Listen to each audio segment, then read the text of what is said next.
Hi guys, good morning. आज ये solution का लेक्चर नंबर 8 है और आज हम बात करेंगे कोलिगेटिव प्रॉपर्टीज क्या होती हैं। तो 4 तरह की कोलिगेटिव प्रॉपर्टीज होती हैं, जिनमें से उनके मैं नाम यहाँ पे लिख रहा हूँ। कोलिगेटिव प्रॉपर्टीज 4 होती हैं, 2, 3 और 4। तो पहले हम समझेंगे कि कोलिगेटिव प्रॉपर्टीज क्या होती हैं। कि एक ऐसी प्रॉपर्टीज जो नंबर ऑफ पार्टिकल्स पर डिपेंड करती हैं, ना कि नेचर ऑफ पार्टिकल्स पर। उस प्रॉपर्टीज को हम बोलते हैं कोलिगेटिव प्रॉपर्टीज, यानी those properties of ideal solution which depends only the number of particles molecules are and do not depends upon the nature of particles that are called colligative properties। वही definition मैंने यहाँ पर लिखी।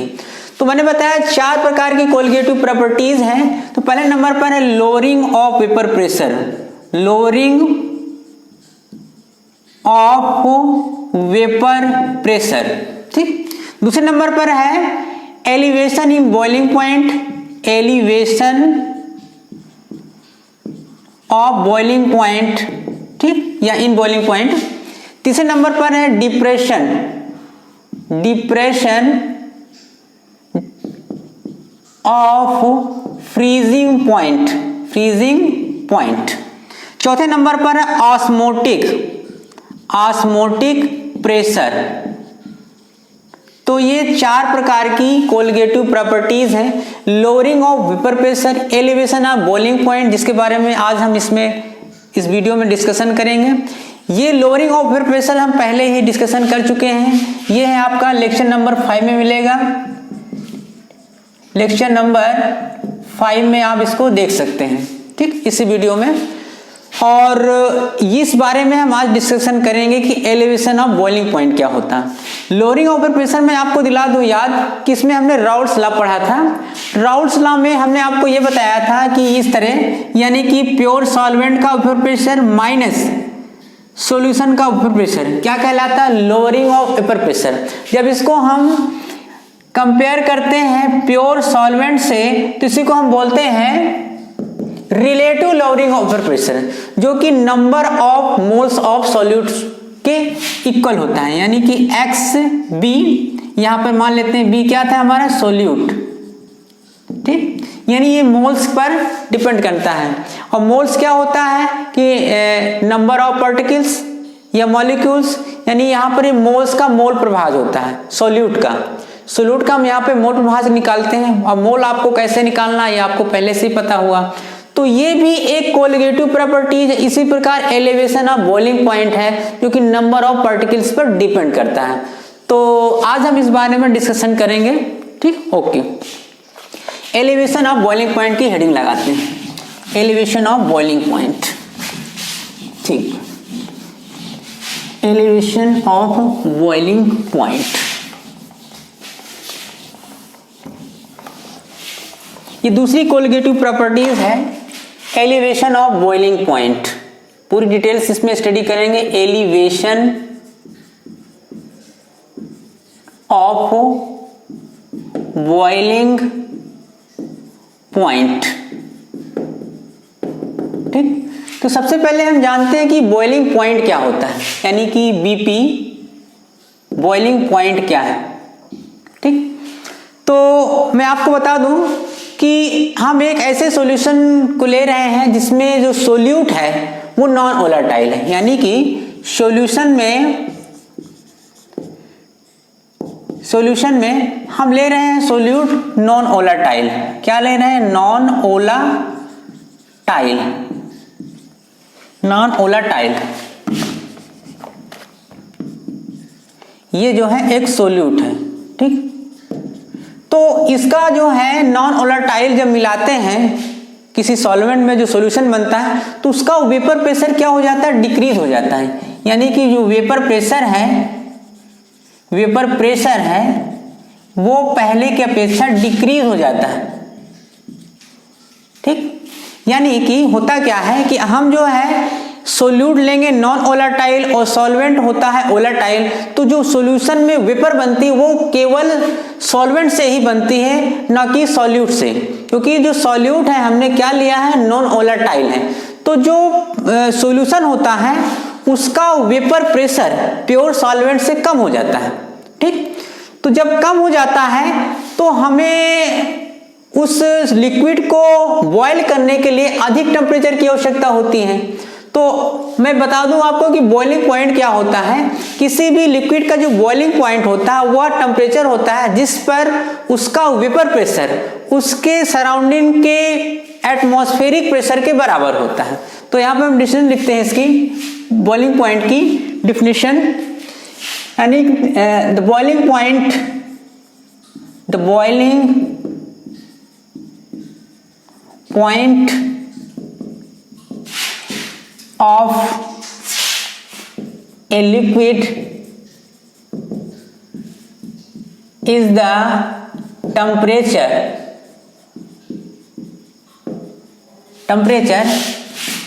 at which vapor pressure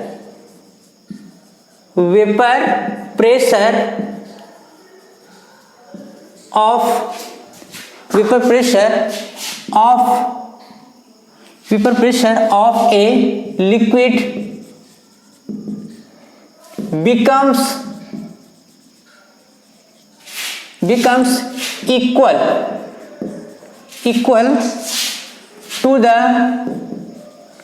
atmospheric pressure। ठीक, तो ये जो boiling point होता है ये क्या होता है, किसी भी लिक्विड का जो बॉइलिंग पॉइंट है वह टेम्परेचर होता है जिस पर लिक्विड का वेपर प्रेशर एटमॉस्फेरिक प्रेशर के इक्वल हो जाता है। वही लिखा मैंने, the boiling point of a liquid is the temperature at which vapour pressure of a liquid becomes equal to the atmospheric pressure. तो मैंने बताया कि अगर हम सॉल्यूशन में नॉन वोलेटाइल सॉल्यूट यूज कर रहे हैं तो जो सॉल्यूशन है उसका वेपर प्रेशर प्योर सॉल्वेंट से कम हो जाता है। तो हमें उस लिक्विड को बॉयल करने के लिए अधिक टेम्परेचर की आवश्यकता होती। इट मीन्स जो उसका बॉइलिंग पॉइंट होता है वो बढ़ जाता है, एलिवेटेड हो जाता है। इट मीन्स बढ़ना, बॉइलिंग पॉइंट का बढ़ना ही कहलाता है एलिवेशन ऑफ बॉइलिंग पॉइंट। तो यहाँ तक इतनी बात क्लियर हुई।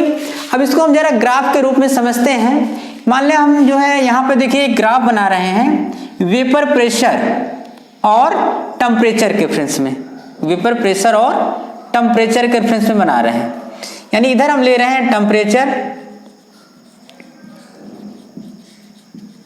ठीक, ये इधर टेम्परेचर का है और इधर हम लेते हैं वेपर प्रेशर वीपी। ठीक, वीपी का मतलब क्या हो जाएगा यहाँ पर, वेपर प्रेशर।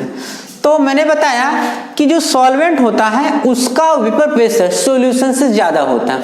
मान लो यहाँ पर हम इसका ग्राफ बनाएंगे तो इसका ग्राफ कुछ ऐसा बनेगा, यानी इस तरह। ये मान लेते हैं कि ये जो है किसका है, सॉल्वेंट का, किसका है, सॉल्वेंट का है। ठीक, तो सॉल्वेंट का जो वेपर प्रेशर है ज्यादा होता है सॉल्यूशन की अपेक्षा, तो सॉल्यूशन का जो ग्राफ आएगा इसके नीचे आएगा, यानी ये यहाँ पर ये आ जाएगा इसके नीचे, ये इसके नीचे आ जाएगा किसका, सॉल्यूशन का, किसका, सॉल्यूशन का। मेरी बात आप समझ रहे होंगे कि जो सॉल्यूशन का वेपर प्रेशर होता है प्योर सॉल्वेंट से कम होता है। तो लिक्विड को बॉयल करने के लिए हमें अधिक एनर्जी की आवश्यकता होती है। इट मीन्स उसका बॉइलिंग पॉइंट बढ़ जाता है, इसी को हम बोलते हैं एलिवेशन ऑफ बॉइलिंग पॉइंट। अब देखिए ये वेपर प्रेशर है तो यहाँ पर एटमॉस्फेरिक, ये एटमॉस्फेरिक जो है प्रेशर है, यानी यहाँ पर मान लेते हैं कि ये है एक एटीएम। एटीएम मतलब होता है एटमॉस्फेरिक, और इनके बीच जो ग्राफ अगर करते हैं यहाँ पर इस तरह, तो ये यानी जब टेम्परेचर जो है यहाँ पर होता है, इसके टेम्परेचर को मान लेते हैं, सॉल्वेंट वाले को मान लेते हैं कि ये है T0B। ठीक, अब सॉल्यूशन को जो है बॉयल करने के लिए टेम्परेचर बढ़ाते हैं, यानी जब टेम्परेचर बढ़ाते हैं तो ये इसका ग्राफ यहाँ पे आ जाएगा, यानी ये यहाँ पर इस तरह, ये यहाँ पर इस तरह ये आ जाएगा यहाँ पर, यानी कि टेम्परेचर इधर बढ़ रहा है तो इसके जो है टेम्परेचर, इसके बॉइलिंग पॉइंट को हम TB से लिखते हैं और सॉल्वेंट वाले को T0 लगा देते हैं। ठीक, तो आपने देखा कि यहाँ पर एटमॉस्फेरिक प्रेशर, यानी कि जो है सॉल्यूशन को बॉयल करने के लिए वो तभी बॉयल होगा जब उसका वेपर प्रेशर जो है एटमॉस्फेरिक प्रेशर के इक्वल हो जाएगा। जैसे ही एटमॉस्फेरिक प्रेशर के इक्वल हो जाएगा सॉल्यूशन उबलने लगेगा। यानी देखिए पहले जो है टेम्परेचर यहाँ पर था, ये यहाँ पर, अब सॉल्यूशन को जो है उबालने के लिए हमने टेम्परेचर बढ़ा दिया, यानी टेम्परेचर इतना बढ़ गया, बढ़ने पर यहाँ पे आ गया। तो ये जो होता है ये डिफरेंस, ये जो डिफरेंस आता है इसी को हम बोलते हैं एलिवेशन ऑफ बॉइलिंग पॉइंट, जिसे हम डेल्टा टीबी से डिनोट करते हैं। किससे? डेल्टा टीबी से। यानी कि एलिवेशन ऑफ बॉइलिंग पॉइंट जिसे हम डेल्टा टीबी से डिनोट करते हैं। तो अब देखिए सॉल्वेंट का वेपर प्रेशर जो है क्या होता है? ज्यादा होता है और इसका कम होता है। ठीक, तो वेपर प्रेशर जो किसका कम होता है? सॉल्यूशन का। तो हमने क्या देखा कि इसका वेपर प्रेशर कम है, इसका ज्यादा है, यानी सॉल्यूशन का बॉइलिंग पॉइंट ज्यादा हो जाता है क्योंकि यहाँ पर ये टेम्परेचर बढ़ गया। तो यानी यहाँ पे दिख रहा है आपका कि ये जो ये लिखा हुआ है ये सॉल्यूशन का क्या है? Boiling point. यानी हम यहाँ पे घटाएंगे यहाँ पर TB माइनस T0B। बात समझ में आई?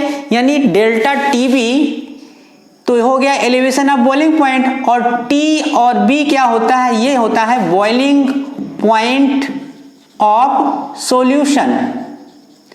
यानी कि सॉल्यूशन का बॉइलिंग पॉइंट ज्यादा हो जाता है किसके अपेक्षा? सॉल्वेंट की। यानी जिसमें नॉट लगा होता है ये होता है बॉइलिंग पॉइंट ऑफ सॉल्वेंट। किसका? Boiling point of solvent. तो आपके पास ये एक नया फार्मूला आ जाता है कि elevation of boiling point is equal to TB minus T0B। यानी यहाँ पे किसका लिखते हैं बॉइलिंग पॉइंट? सॉल्यूशन का, और इसका ये इधर वाला किसका होता है? सॉल्वेंट का। अब आपको ध्यान रखना है कि सॉल्यूशन का वेपर प्रेशर कम होता है बट इसका बॉइलिंग पॉइंट ज्यादा होता है। सॉल्वेंट का वेपर प्रेशर क्या होता है? ज्यादा होता है, लेकिन इसका बॉइलिंग पॉइंट कम होता है। इसलिए हमने यहाँ पे इस तरह लिखा। एक फार्मूला न्यूमेरिकल के लिए आपको यहाँ पे ये वाला यूज हो गया। अब ये देखा गया कि एक्सपेरिमेंटली ये जो एलिवेशन ऑफ बॉइलिंग पॉइंट है ये किस पर डिपेंड करता है? जब इसमें एक्सपेरिमेंट किया गया, एक्सपेरिमेंट किया गया, तो वहां पे ये देखा गया कि जो डेल्टा टीबी है, जिसे हम क्या जानते हैं किस नाम से? एलिवेशन ऑफ बॉइलिंग पॉइंट, ये प्रोपोर्शनल होता है मोलल, यानी मोलल्टी। एम का मतलब यहां होता है मोलल्टी ऑफ सॉल्यूट, मोलल्टी ऑफ सॉल्यूट, यानी ये मोलल्टी ऑफ सॉल्यूट पर डिपेंड करता है। तो अब यहाँ पे जो है ये प्रोपोर्शनल है, इसको प्रोपोर्शनलिटी को हटाएंगे तो यहाँ पे एक कांस्टेंट आ जाएगा, यानी कि delta TB equal to KB into M का मतलब यहाँ पे मोलल्टी है। ठीक है, और KB क्या होता है? KB जो आता है इसी को हम बोलते हैं molal elevation constant. Molal elevation constant क्या बोलते हैं? Molal elevation constant. KB जो आता है इसको हम बोलते हैं मोलल एलिवेशन कांस्टेंट। तो आपके पास दो फार्मूले आ गए, एक फार्मूला आपका ये आ गया और दूसरा फार्मूला ये आ गया। अब आगे इसको आप एक्सपेंड करना चाहें, यानी कि M क्या होता है? मोलल्टी। पहले इसके हम पढ़ चुके हैं मोलल्टी क्या होते हैं कि नंबर ऑफ मोल्स को, यानी नंबर ऑफ मोल्स किसमें प्रेजेंट होते हैं? 1 kg ऑफ सॉल्वेंट। यानी कि यहां पे हो जाएगा मोलल्टी जिसे हम स्मॉल m से कर देते हैं, ये क्या होता है? Number of moles upon mass of solvent. ठीक, अब यहाँ पे मास ऑफ सॉल्वेंट किसमें लिया जाता है? इन kg। तो अब आप यहाँ पे इसको आगे अगर स्पेंड करेंगे फार्मूले को तो हमें एक नया फार्मूला मिल जाएगा। अगर यहीं से आप करना चाहें तो delta TB equal to KB। ठीक, अब ये जो मोलल्टी है, मोलल्टी में क्या होता है? Number of moles.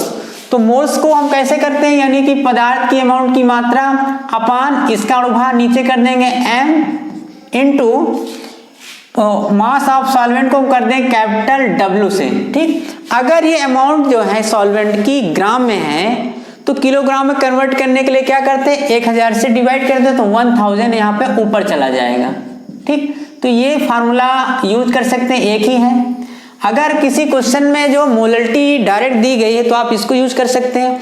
अगर सोल्यूट और सॉल्वेंट के अमाउंट दी गई है, अलग अलग दी गई है, तो आप यहाँ पे इसको यूज कर सकते हैं, ठीक।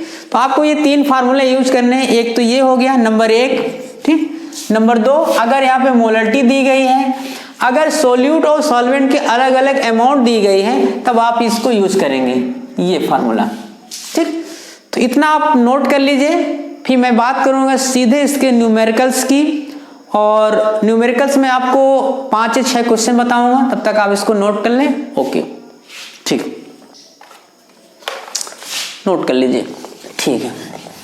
तो अब हम बात करेंगे इससे रिलेटेड न्यूमेरिकल्स की। तो ये 3 फार्मूले आपको यूज करने हैं, जितने भी मैं अभी ये इसके न्यूमेरिकल्स बताऊंगा।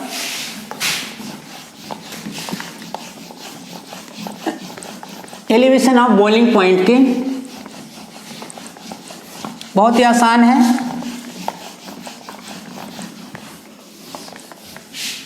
हाँ, तो देखते हैं, पहला क्वेश्चन है,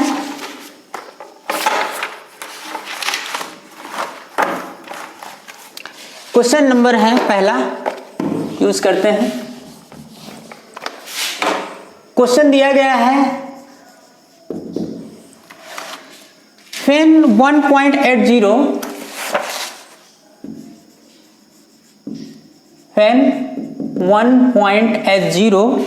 ग्राम of a non-volatile solute, non-volatile solute was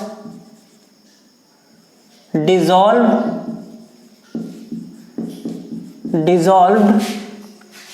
in 90 gram of benzene,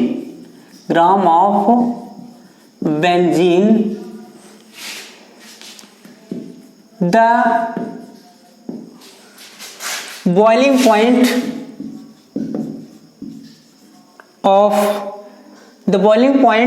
is raised. The boiling point is raised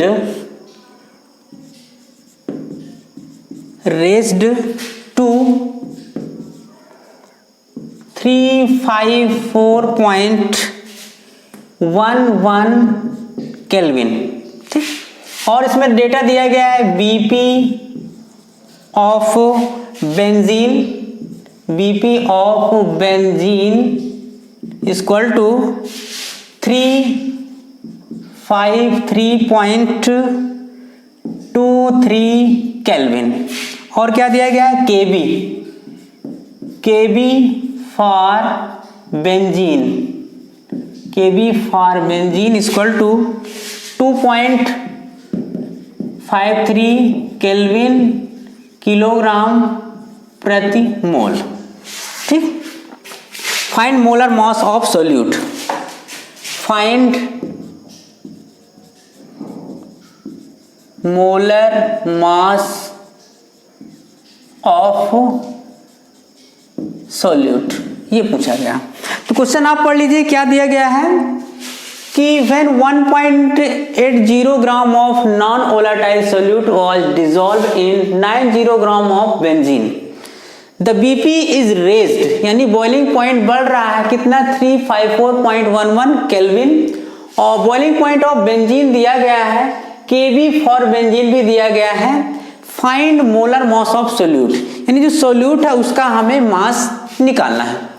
तो अब आप क्या करेंगे, फार्मूला आप जानते हैं कि क्या होता है कि डेल्टा TB इक्वल टू क्या होता है, यानी कि सॉल्यूशन का बॉइलिंग पॉइंट माइनस सॉल्वेंट का बॉइलिंग पॉइंट, ठीक। अब यहां पर जो है, पहले आप डेल्टा TB निकाल लें यहां से, तब आप वहां पे फार्मूले में रखकर निकाल सकते हैं। तो डेल्टा टीबी इक्वल टू क्या हो जाएगा यहाँ पर, डेल्टा टीबी इक्वल टू, ये क्या है, सॉल्यूशन का बॉइलिंग पॉइंट है।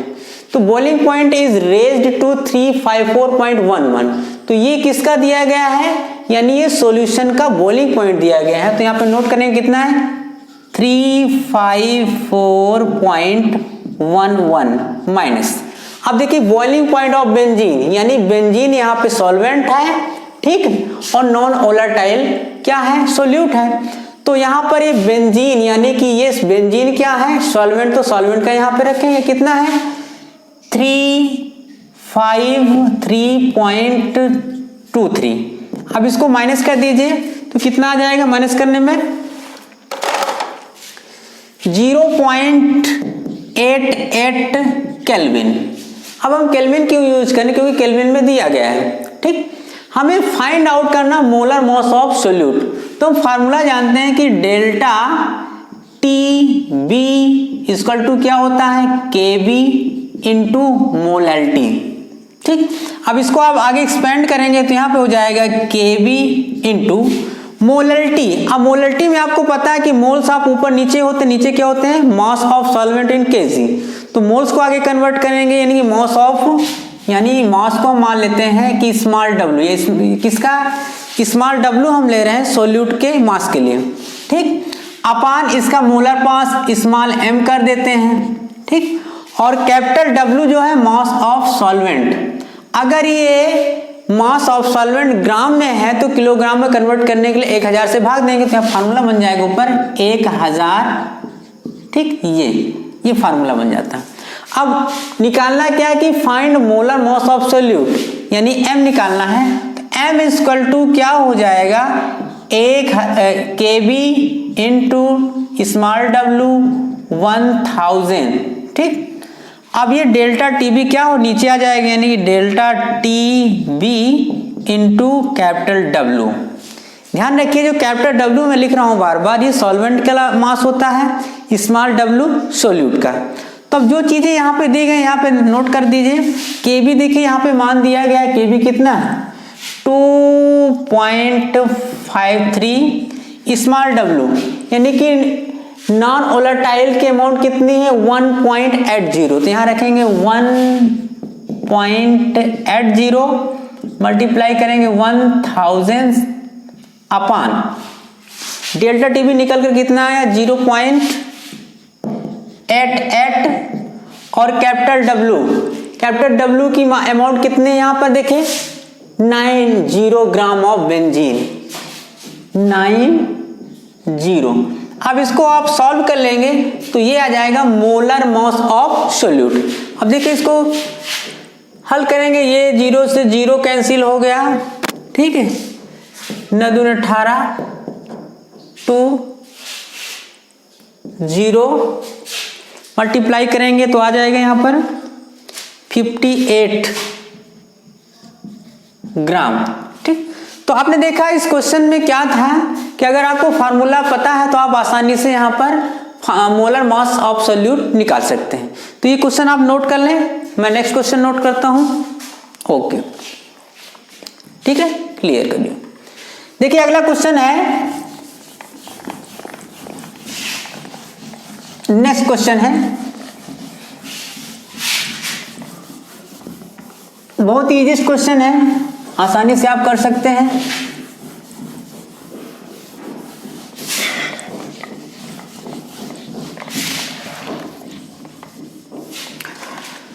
$25 ग्राम ऑफ यूरिया दिया गया है, 25 ग्राम ऑफ यूरिया, इसका फार्मूला है NH2CO NH2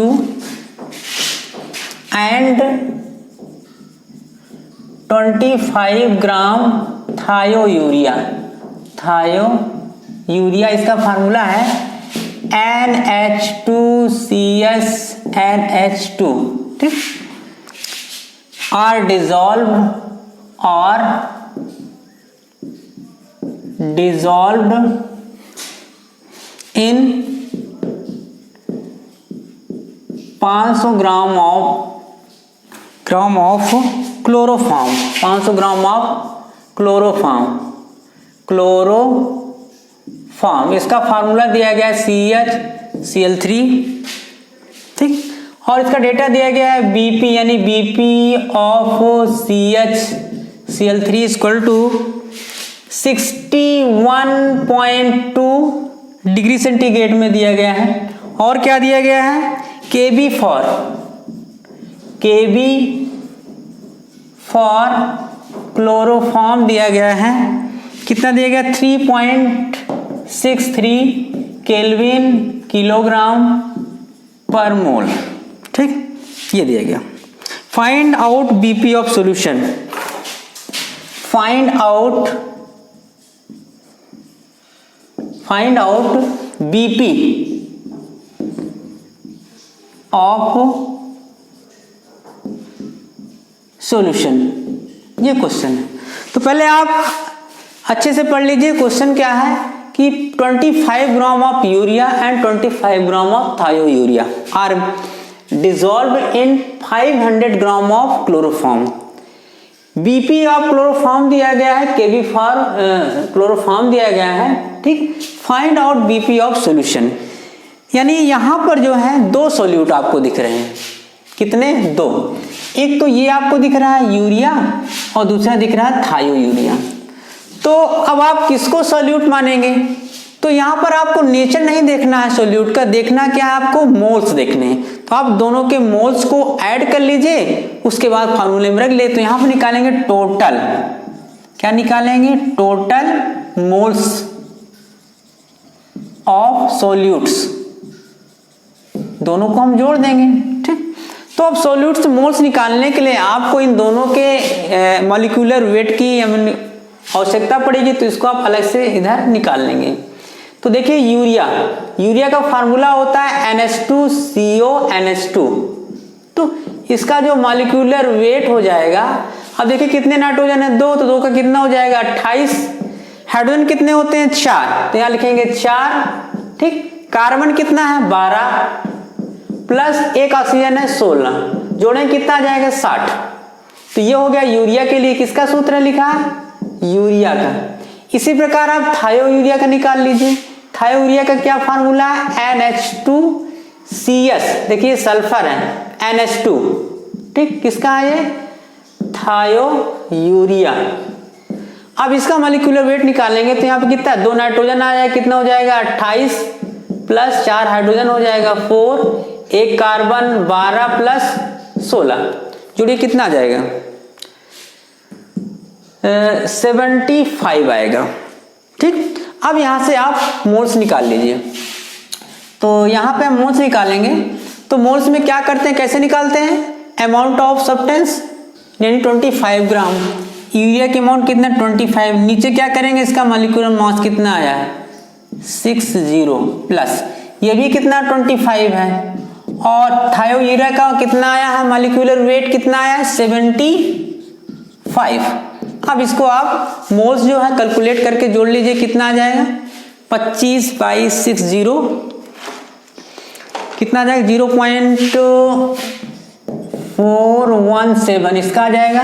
इसका देखिए कितना हो जाएगा 25 × 75, 1/3, यानी इसका हो जाएगा, देखिए यहाँ पे थोड़ी मिस्टेक हो रही है, इसका 75 ना होगा 76 आएगा, ठीक। इसको थोड़ा सा चेंज कर लें, 6 आएगा, ठीक। 76 आ रहा है थायोयूरिया का। अब देखिए कितना आ जाएगा ये 0.329। अब दोनों को जोड़ लीजिए, यानी कि ये जो मोल्स आ गए किसका आ गया यहाँ पर, यूरिया का, और ये किसका आ गया थायोयूरिया का, दोनों को जोड़ लीजिए। जोड़ने पे कितना आएगा, देखिए 0.417, 0.329, 9 7 16 6 2 3 4 4 3 7.0, यानी यहाँ पे आ गया टोटल मोल्स निकल कर कितना आ गया 0.746।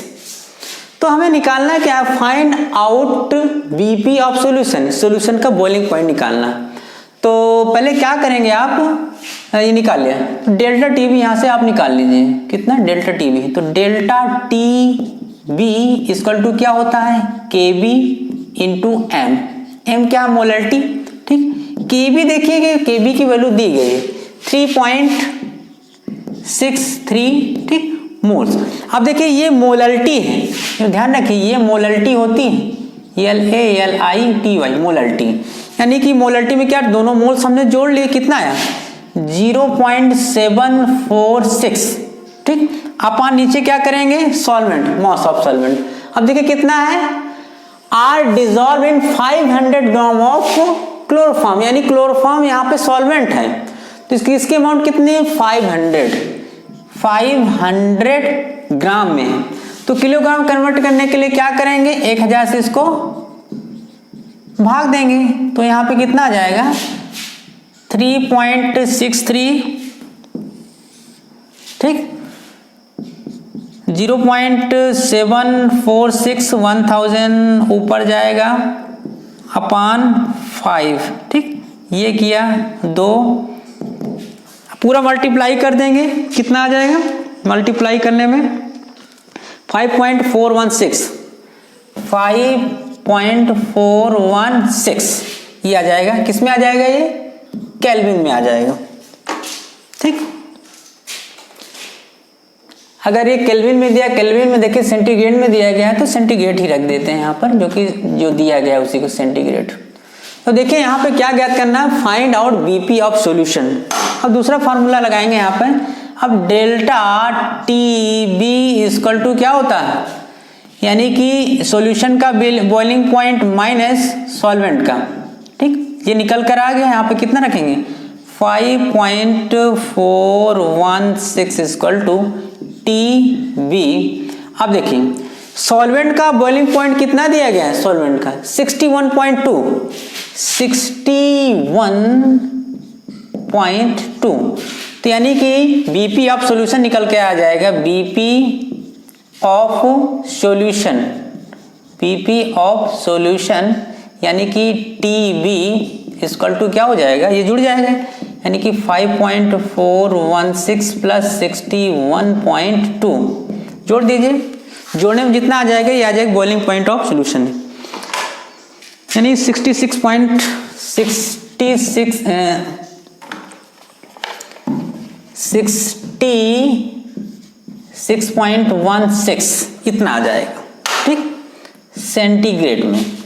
तो देखिए आप फिर से एक बार देख लें कि ये क्वेश्चन को हमने कैसे सॉल्व किया है। पूछा गया था find out BP of solution, सीधा सा मतलब पहले आप क्या निकाल लीजिए, एलिवेशन ऑफ बॉइलिंग पॉइंट यहाँ से निकाल लेंगे, यानी KB इक्वल टू M का मतलब होता है मोलरिटी। अब मोलरिटी में यहाँ पे देखिए 2 सॉल्यूट दिए गए हैं, दोनों के हमने क्या किया कि मोल्स निकाल लिया, यहाँ पे देखिए हमने मोल्स निकाल लिया। और ये थायोयूरिया का 76 आता है मॉलिक्यूलर वेट, तो 76 से हमने इसको डिवाइड किया है अमाउंट, ठीक, अमाउंट ऑफ थायोयूरिया, इसी प्रकार इसका किया। तो सॉल्व करने में सॉल्यूशन का जो बीपी आ गया है कितना है 66.16, इसको नोट कर लें, इसको हम ऐसे सॉल्व करेंगे, ठीक। नेक्स्ट क्वेश्चन देखते हैं, ओके नोट करिए, ठीक। अगला जो क्वेश्चन है ऐसे ही है, बहुत ही आसान है, हम कर सकते हैं इसको। फार्मूला आपको अगर कंफर्म है तो आप न्यूमेरिकल सॉल्व कर सकते हैं, बहुत ही इजीएस्ट है, रूल्स आपको पता होने चाहिए, ठीक। अगला क्वेश्चन है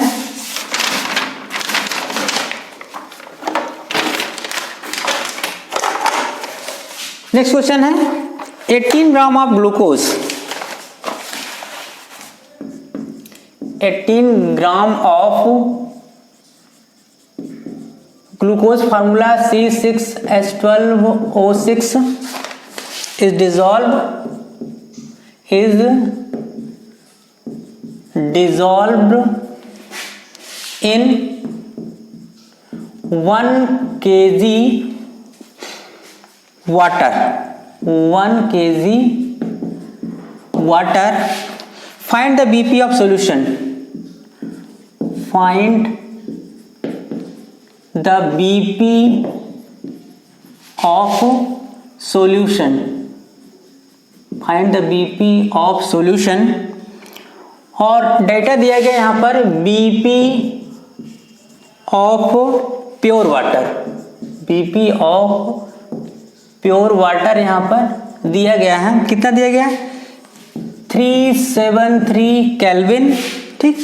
केवी फॉर वाटर दिया गया है, केवी फॉर वाटर दिया गया है, कितना दिया गया है 0.52 केल्विन किलोग्राम पर मोल, ठीक, ये दिया गया। तो क्वेश्चन आप पढ़ लीजिए और खुद से ट्राई करें। क्या है 18 ग्राम of glucose is dissolve in 1 kg of water, find the BP of solution, यानी कि सॉल्यूशन का बॉइलिंग पॉइंट हमें निकालना है। और प्योर वाटर का दिया गया है बीपी 373 केल्विन और केवी फॉर वाटर 0.52 केल्विन किलोग्राम पर मोल। तो सीधा सा मतलब पहले आप क्या निकाल लेंगे डेल्टा टीबी, तो फार्मूला रखेंगे डेल्टा टीबी इक्वल टू क्या होता है केबी इंटू एम, एम का मतलब क्या मोलारिटी, ठीक।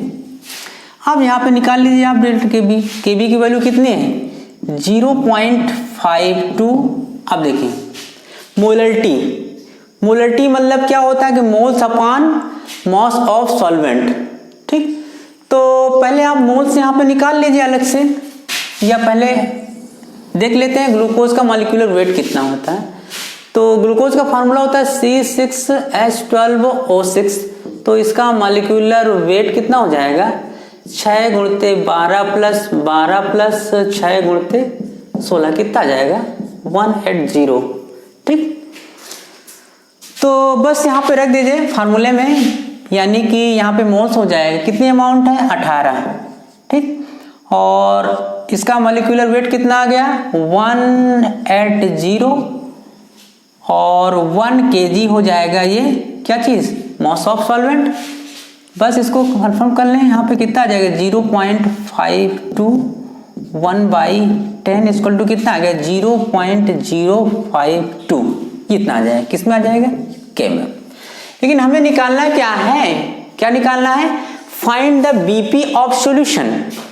तो सीधा सा अब यहाँ पे फार्मूला रखेंगे, सेकेंड वाला फार्मूला क्या होता है यानी elevation of boiling point equal to क्या होता है boiling point of solution minus boiling point of solvent.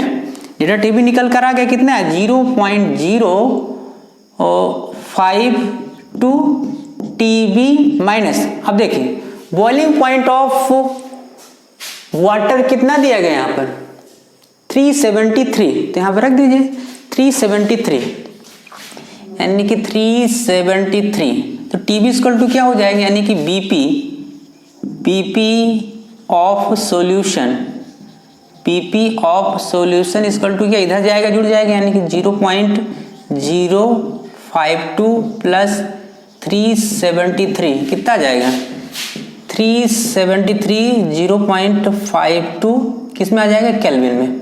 अब देखिए आपको ध्यान रखना है यहाँ पर कि जो हम एलिवेशन ऑफ बॉइलिंग पॉइंट निकालते हैं, ये जो बढ़त होती है हमेशा सेंटीग्रेड और केल्विन में इक्वल ही होती, मतलब कि वो चीज़ इक्वल नहीं होती सेंटीग्रेड और केल्विन, वो तो अलग अलग होता है, लेकिन ये जो एलिवेशन ऑफ बॉइलिंग पॉइंट आता है वो इक्वल ही आता। तो आपका ये आंसर हो गया, बहुत ही आसान क्वेश्चन था, इसको आप नोट कर लें। अगला क्वेश्चन देखते हैं, ठीक है, ओके। नेक्स्ट क्वेश्चन देखते हैं।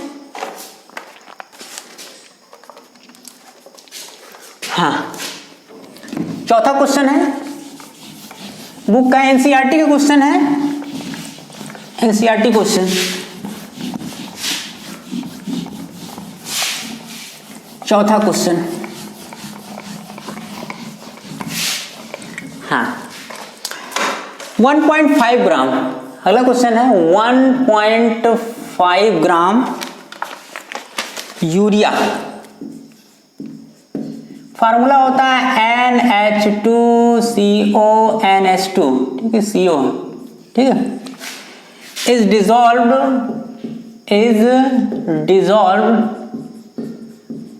Dissolve in 50 gram of water, find delta TB, ठीक। और यहाँ पे दिया गया है केवी कितना दिया गया है 0.52 केल्विन किलोग्राम पर मोल। ठीक है, सीधा सा है, यहाँ पे फार्मूले में रखना है, बहुत ही आसान है। डेल्टा टीबी हमें निकालना है, यानी एलिवेशन ऑफ बॉइलिंग पॉइंट इसमें पूछा गया। अब देखिए खुद से ट्राई करिए कैसे करेंगे। तो सबसे पहले क्या करेंगे, फार्मूला रखेंगे, यानी कि डेल्टा टीबी इक्वल टू क्या होता है केबी इंटू एम। एम का मतलब वही मोलरिटी, ठीक, मोलरिटी जी।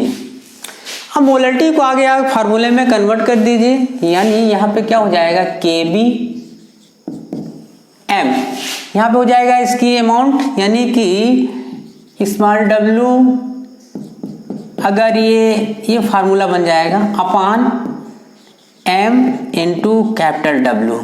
कैसे हुआ देखिए, मैंने क्या किया यहाँ पर कि मोलरिटी का फार्मूला हमने यहाँ पर रख दिया, मोल्स यानी कि अमाउंट अपान मॉलिक्यूलर वेट।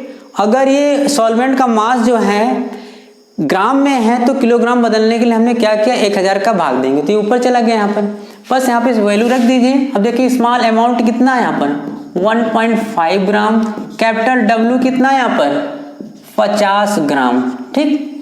और m क्या है, यूरिया का मास है, यूरिया का मास कितना होता है 60, पहले हम निकाल चुके हैं, सीधा सा फार्मूले में रख दीजिए आ जाएगा।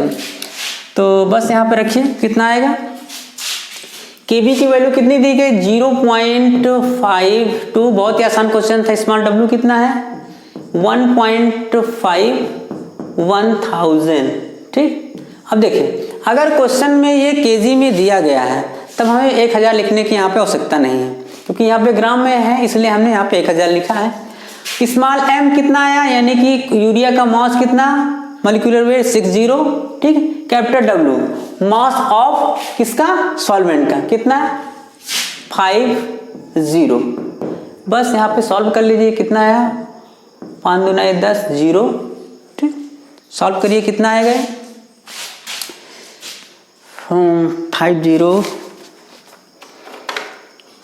0.26 कितना आ जाएगा 0.26 केल्विन, ठीक। केल्विन में यहां पे दिया गया, तो ये आपका आंसर हो गया। तो देखा आपने ये क्वेश्चन बहुत इजी थे, और भी कुछ क्वेश्चन देखते हैं, इसको आप नोट कर लें। नेक्स्ट क्वेश्चन देखते हैं, ओके नोट करिए इसको, बहुत ही आसान क्वेश्चन था, ठीक। 5वां क्वेश्चन देखते हैं।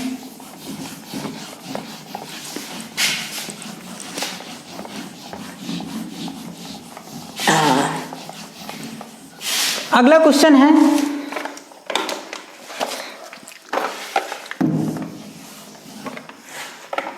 सिक्स ग्राम ऑफ यूरिया, क्या है 6 gram of urea and 9 gram of glucose C6H12O6 are dissolved in 300 gram of water। 300 gram of water, क्या करना है find the BP of solution, find the BP of solution. और क्या दिया गया है प्योर वाटर कितना दिया गया है बीपी ऑफ प्योर वाटर कितना है 100 डिग्री सेंटीग्रेड, ठीक। और केबी फॉर वाटर दिया गया है यहाँ पर कितना है 0.52 केल्विन किलोग्राम प्रति मोल। अब क्वेश्चन को आप देख लीजिए, खुद से ट्राई करिए कैसे करना है। इसके पहले मैं सॉल्व करवा चुका हूँ, आसानी से कर सकते हैं। तो देखा आपने ट्राई किया होगा, और तो निकालते हैं यहाँ पर कैसे आएगा। अब आपको इस क्वेश्चन में ध्यान देना है, कि 6 gram of urea and 9 gram of glucose are dissolve in 300 gram of water, find the BP of solution. ठीक, इसके पहले हम एक क्वेश्चन कर चुके हैं जो कि यूरिया और थायो यूरिया का था, यानी यहां पर भी दो सॉल्यूट हैं।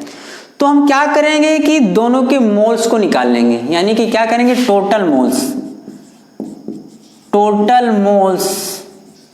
ठीक, टोटल मोल्स निकाल लेंगे। यहां पर यूरिया कितना है 6 और यूरिया का मॉलिक्यूलर वेट हमने निकाला था 60 प्लस ग्लूकोज की अमाउंट कितनी है 9 और ग्लूकोज का मॉलिक्यूलर वेट कितना होता है 10। ठीक, तो यहाँ पे कितना आ जाएगा 0.1 प्लस ये कितना आ जाएगा 0.05, जोड़ेंगे कितना आ जाएगा 0.15, ये मोल्स आ गए, यानी ये टोटल मोल्स आ गया।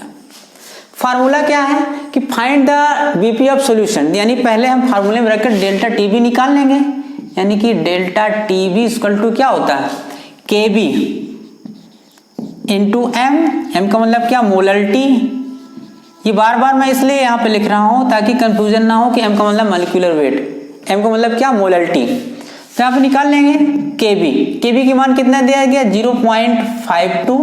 अब देखिए अब मोलरिटी में क्या मोल्स, टोटल मोल्स हमारे पास आ गया कितना 0.15। ठीक, अब देखिए यहाँ पर मास ऑफ सॉल्वेंट कितना दिया गया है 300 ग्राम, नीचे क्या करेंगे 300। ठीक, अब ये ग्राम में है तो किलोग्राम करने के लिए क्या करेंगे 1000 का भाग देंगे, तो यहाँ पे कितना आ जाएगा 0.52 0.15 1000 ऊपर जाएगा अपॉन 300। ठीक, सॉल्व कर लीजिए आंसर आ जाएगा। कितना आ जाएगा 0.26 आ जाएगा। अब जो है क्या करना है कि ये तो आया डेल्टा टीबी, लेकिन हमें क्या निकालना find the BP of solution. आगे कर लीजिए, यहाँ पर कितना आ जाएगा, यहाँ पर फार्मूला क्या होता है delta TB equal to TB minus T naught B, कितना है 0.26 टीबी हमें निकालना माइनस। अब देखिए ये सॉल्वेंट का बॉइलिंग पॉइंट कितना दिया गया 100, तो यहाँ क्या करेंगे 100 कर देंगे। ठीक, तो बीपी ऑफ सॉल्यूशन निकल कर आ जाएगा BP of solution, it means क्या है टी बी इक्वल टू कितना हो जाएगा 0.26 प्लस 100 यानी 100.26 ये आ जाएगा। ठीक है, सेंटीग्रेड में इतना। तो ये आपने देखा कि इस क्वेश्चन को हमने कैसे सॉल्व किया है। हाँ, निकल कर ये आ जाएगा इतना। तो यहाँ पे ध्यान देना कि आप जो है क्वेश्चन में कभी ऐसे मत करिएगा कि आप यहाँ कंफ्यूजन हो कि हमने जो ये डेल्टा टीबी निकालना किस में आया केल्विन में आया है। ठीक, इस सेंटीग्रेड में। अब देखिए जैसे आप यूज कर रहे हैं यहाँ पे सेंटीग्रेड, तो आपको यहाँ सेंटीग्रेड ही रखना है। अगर आप यहाँ पे केल्विन यूज कर रहे हैं तब आप यहाँ पे क्या रखेंगे केल्विन। तो ये बहुत ही आसान क्वेश्चन था, अब तक हमने 6 क्वेश्चन किए हैं। एक क्वेश्चन और कर लेते हैं यहाँ पर आसानी से। ठीक है, ठीक, ओके, नोट करिए।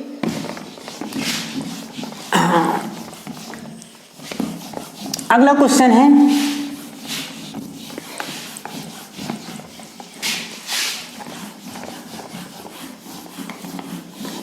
नेक्स्ट क्वेश्चन देखिए।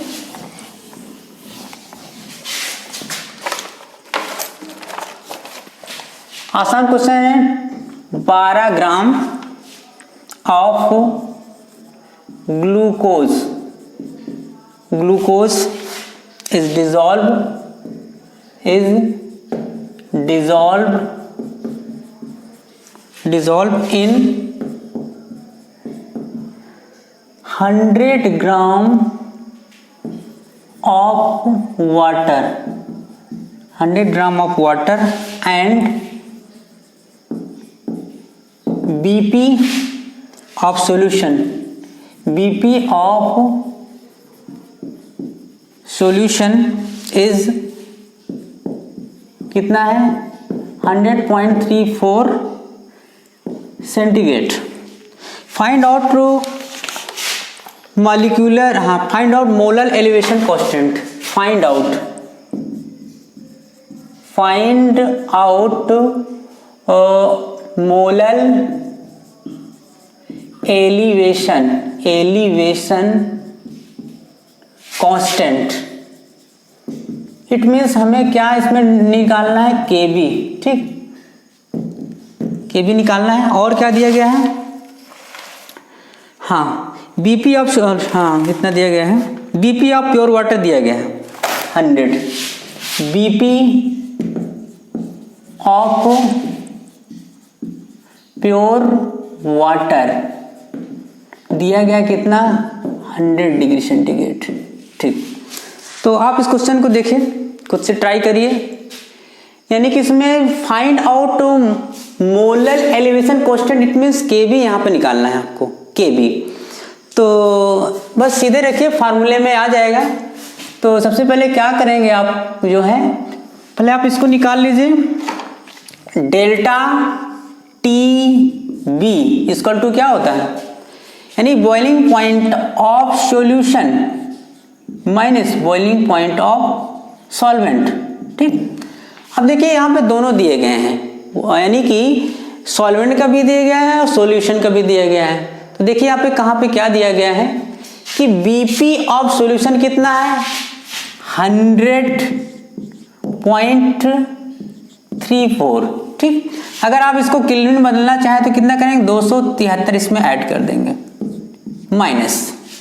अब यहाँ पे boiling point of pure water कितना दिया गया है, 100, यानी कि 100 प्लस इसको भी क्या करेंगे, केल्विन में चेंज करने के ऐसे कर देंगे।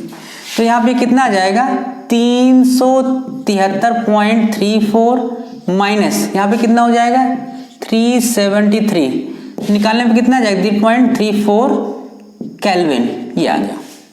अब आपको निकालना है find out molar elevation constant, it means K भी निकालना है। तो फार्मूले में रखेंगे delta T B equal to क्या होता है, के बी, ठीक, small W into 1000 upon small M into capital M for solvent for solute. तो क्या निकालना आपको, के बी, इसलिए यहां से निकल कर आ जाएगा के बी इक्वल टू क्या हो जाएगा, delta T B M capital W upon, ये चीज नीचे आ जाएंगी, स्मॉल डब्ल्यू 1000, रख दीजिए फार्मूले में सारी चीजें जो चीज दी गई है। अब डेल्टा टी बी निकल के कितना है, 0.34, ठीक, स्मॉल एम। अब देखिए ग्लूकोज है, ग्लूकोज का कितना होता है मॉलिक्यूलर वेट, 180, ठीक। अब कैपिटल डब्ल्यू क्या है, mass of solvent, mass of solvent कितना दिया गया है, 100, तो लिखेंगे 100, ठीक, अपॉन स्मॉल डब्ल्यू कितना है, 12 ग्राम, तो यहाँ रखेंगे 12 गुणते 1000, ठीक। सॉल्व कर लीजिए, यहाँ पे के बी निकल कर आ जाएगा। अब देखते हैं के बी निकल कर कितना आता है, 0.51, इसकी यूनिट क्या हो जाएगी, केल्विन किलोग्राम पर मोल, ये आपका आंसर हो जाएगा। तो आपने देखा कि ये इसके न्यूमेरिकल्स बहुत ईजीएस्ट हैं, आपका कॉन्सेप्ट क्लियर होना चाहिए। और आज के लिए बस इतना ही। All the very best, thank you.